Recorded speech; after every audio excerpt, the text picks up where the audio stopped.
Bienvenue dans Film et Série Recap. Nous allons aujourd'hui voir un film d'animation de 1993, nommé Gun.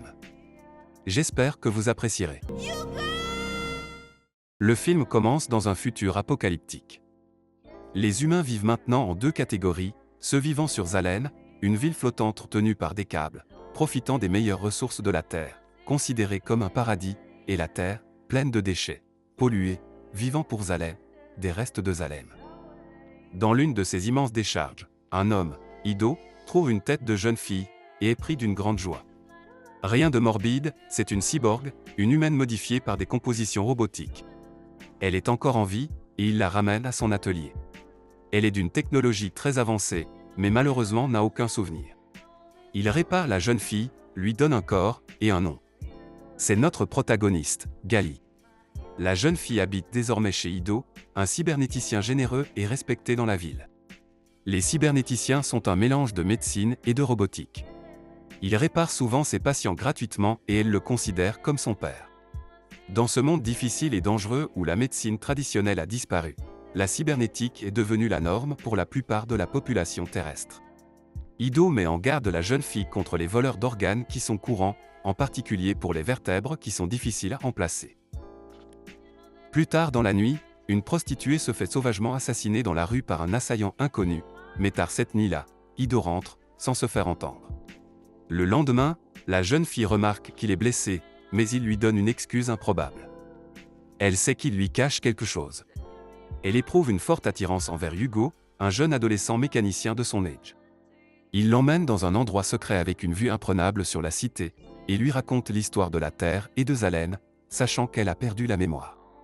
Le rêve de Hugo est de pouvoir se procurer un billet pour Zalen, aveuglé de l'admiration que la jeune fille éprouve pour lui.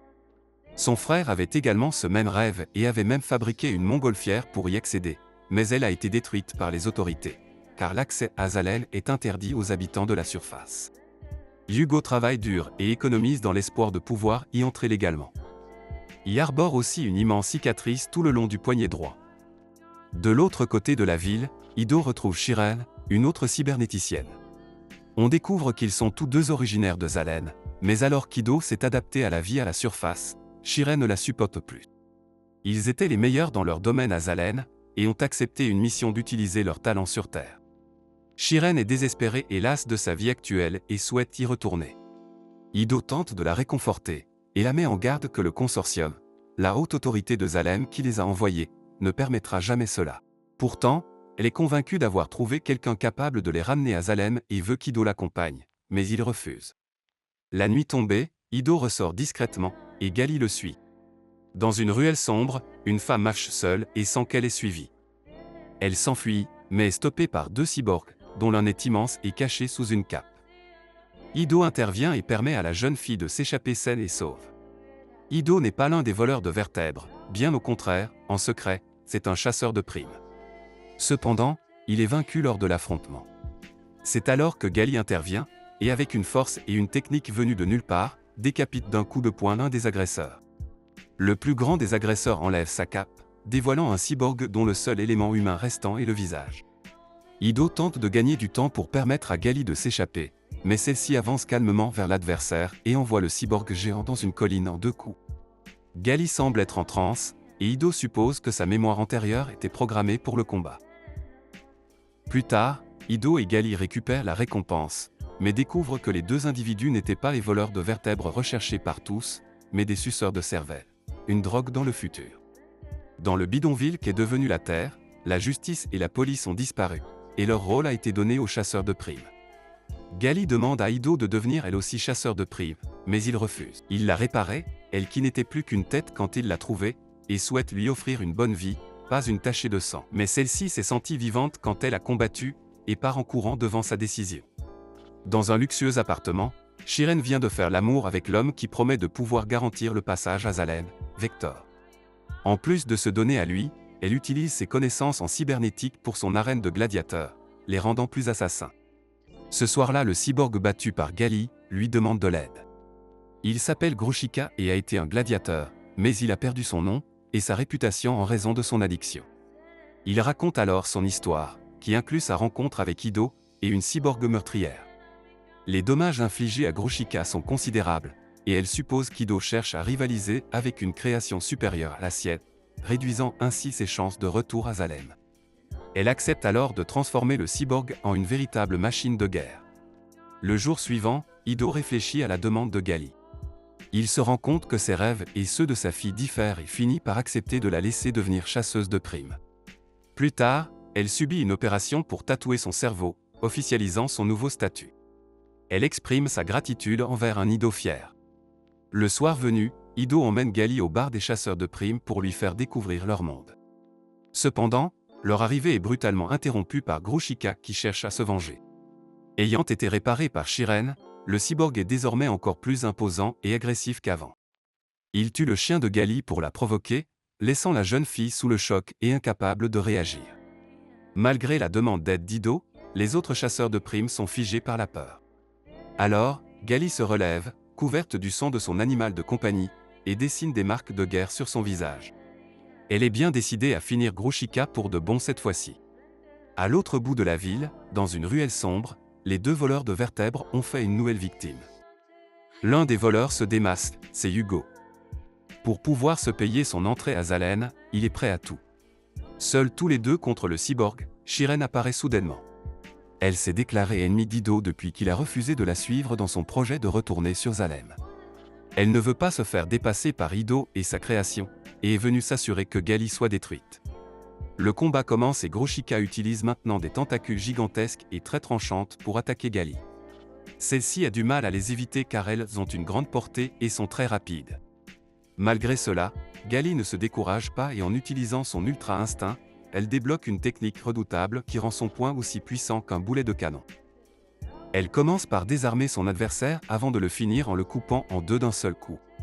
Le cyborg explose. Shiren, devant sa défaite, montre son désespoir. Elle aussi est prête à tout pour retourner à Zalem. Ido et Gali s'en vont.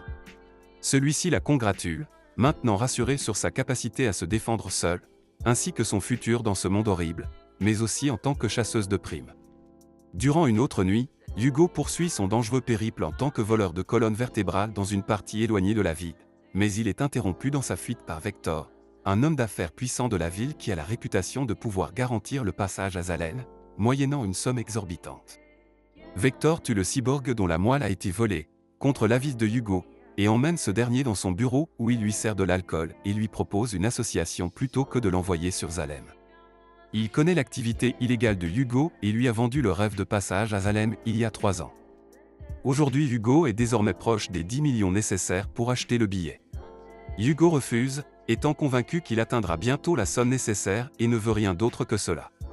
Il ramène Hugo chez lui après l'avoir rendu ivre. Gali, qui s'inquiétait de ne pas voir Hugo revenir, est présente sur place. Instinctivement, elle ne fait pas confiance à Vector. Hugo lui explique sa relation avec l'homme. Gali décide de l'aider à réunir la somme manquante pour acheter son billet pour Zalem. Les choses tournent mal pourtant. Alors que Gali passe ses nuits à chasser les criminels et à économiser chaque sou, Hugo continue en secret le vol de vertèbres. Un soir, il est attrapé par un chasseur de primes. Son partenaire meurt dans l'attaque, mais permet à Hugo de s'enfuir. Malheureusement pour lui, maintenant son identité est maintenant découverte. Hugo contacte Vector pour demander de l'aide. Il lui ordonne de venir à son bureau avec son argent. Son départ devra se faire au plus vite.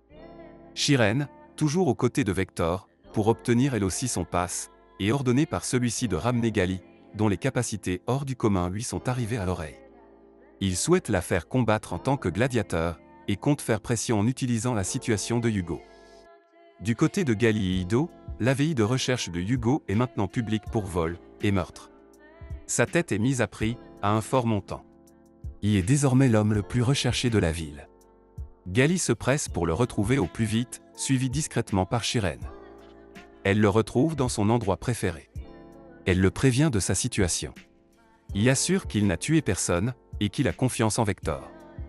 Il est obstiné, et demande à Gali de s'en aller pour la protéger. Elle lui déclare son amour, et après un petit pushing, il lui confesse aussi son amour, et les deux échangent un baiser. Je ressens la même chose que toi. Je t'aime aussi. Cachés dehors, Shiren les entend, et sourit devant la pureté des deux adolescents. Gali demande à Hugo de lui expliquer l'immense cicatrice qu'il a sur la poignée. Il lui raconte que sa main droite est en réalité la main de son grand frère. À la disparition de leurs parents, lui et sa femme se sont occupés de lui. Ils étaient heureux. Son frère était ingénieur, et le rêve de Zalem était le sien. Il a créé en secret un ballon pour atteindre la cité, malgré que ce type d'engin soit interdit. Le jour des 10 ans de Hugo, un chasseur de primes est venu.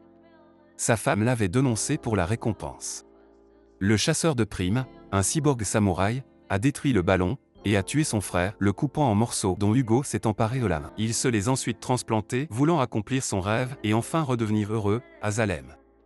Gali ressent de la compassion pour Hugo et peut comprendre son histoire, mais elle peut aussi s'identifier à l'expérience de sa belle-sœur, qui aimait quelqu'un qui avait les yeux rivés sur son rêve, oubliant tout le reste.